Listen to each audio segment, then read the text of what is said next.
nothing of what I'm going to say is very new, but it needs to be said.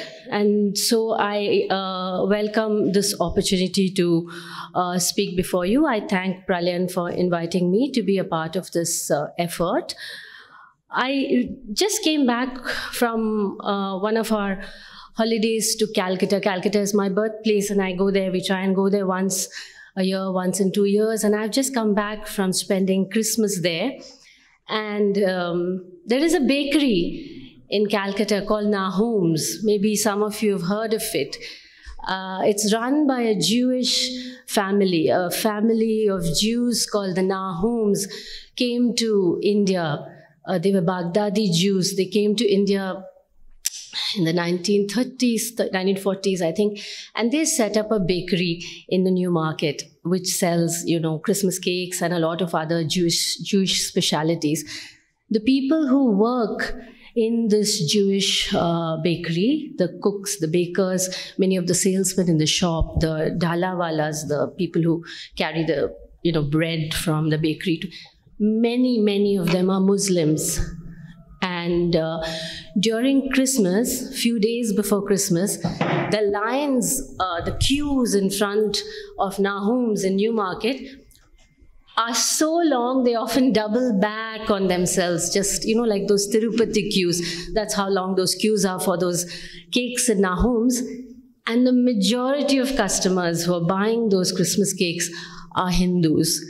So this sort of mixed up, very comfortable jumble of ideas and ideologies and religions and people is what we have grown up with. I'm sure a lot of you have stories like this to share, of where we've been completely unable to draw sharp lines that divide us as communities or religions or as people. In the ways in which we lived, in the ways in which we transacted our day-to-day business, religion was rendered largely irrelevant.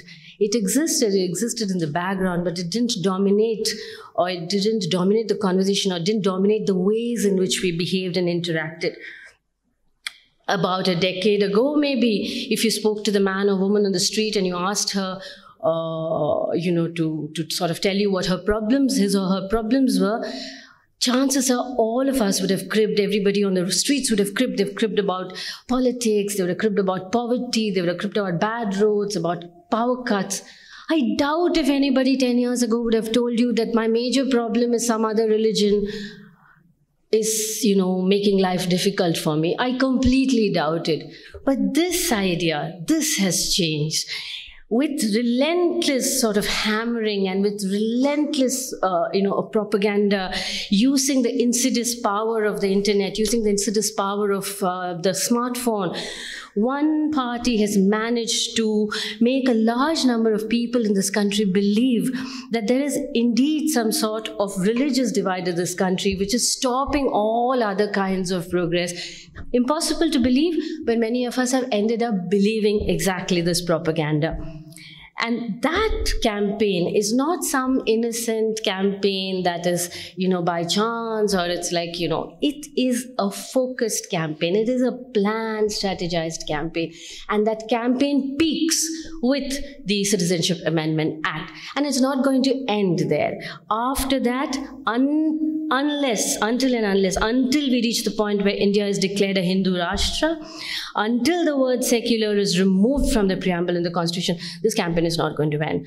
This is the clear objective of this campaign. Make no mistake about it. I'm hardly sharing any secret by saying this out and on the podium today. This is a well-stated aim of the political dispensation today. This word secular in our preamble, in our constitution, that we are so proud of, and that word that is creating so much trouble today and that is in so much dispute today. What is this word secular? Is it some sort of an illusion that have we been guilty of being too idealistic? Have we thought of, have we imagined this idea of a secular India which doesn't really exist, and that, we were pretending it existed? Was there always this kind of conflict? This is a question that well could be asked, but I don't think so. I think we practiced and we believed in and we lived a very realistic idea of secularism. It was messy, it was conflicted, it was confused. It created every 6 months there used to be some sort of trouble somewhere. There would be a religious outbreak, there would be a Hindu-Muslim riot, there would be caste riots, there'd be Dalit villages would be burned down, there would be intercaste conflicts, there would be trade union conflicts, there would be labor union and student union conflicts. All of this existed, which is fine, which is as it should be. These conflicts broke out, we sorted it out, we went on with life. We didn't say, let's dissolve this because this doesn't work. We understood that secularism in such a large country, with such a large population, with these humongous diversities, will be messy. And this messy secularism is what made us unique. The understanding that this mess is all right, that we don't have to be what is now so much constantly being thrust upon us. We don't have to be this monotheistic, monolithic, monolinguistic nation. We don't have to be. That's unrealistic. This pure, unconflicted India that's going to have one supreme leader and all of us are going to instantly become a developed nation after that. That's not going to happen. Let's make peace with our messiness and let's move on with it. It reminds me of a small story. Suppose one day you went to your friend's house and you complained that there are too many mosquitoes in your house, and he said, oh my God, my children are dying of dengue, everyone's in hospital because of malaria, I don't know how to deal with mosquitoes in my house. And then your friend comes by the next day with a can of kerosene and a box of matches, and you say, hey, what's going on? And he says, you complained of mosquitoes, let's burn the house down. You can be damn sure he's not killing the mosquitoes, he's killing you. So we have to understand the difference between solutions, fighting for solutions, and this sort of breaking up of everything, setting the country on fire in order to come up with pretense solutions. In our classrooms, once upon a time when we were kids, we used to study something called civics. I don't think that subject exists anymore. It seems to have been merged with a whole bunch of other things.